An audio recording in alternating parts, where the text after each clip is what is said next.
Pəncərədən baxıram, hər yer qaranlıq.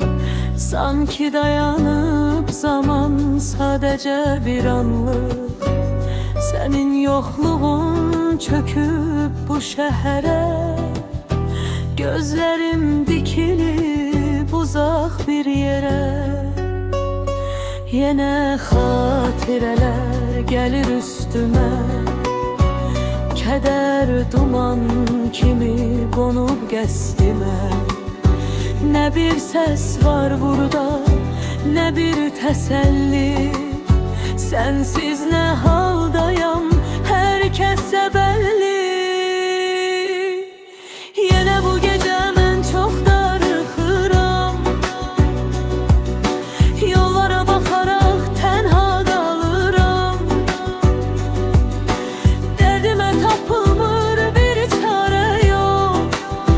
Mən sənin eşqinlə indi yanıram.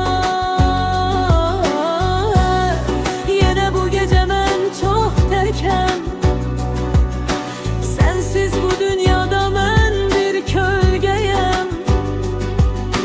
Dərdimə tapılmır bir çarə yox. Səni özləyirəm, səni istəyirəm.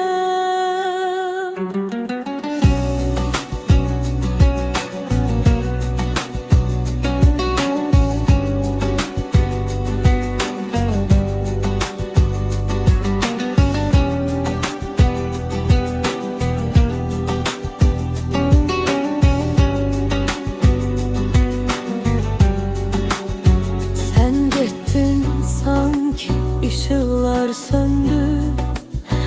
Mənim baharımda payıza döndü.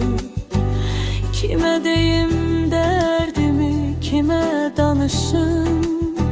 Çətindir bu ayrılıqla mən barışım. Hər küncdə, hər yerdə sənin izin var. Ruhumda sağalmaz dərin izin var. Gəl qaytar günləri, gəl bitir bu qəmi. Sənsiz boş qalıb bu könül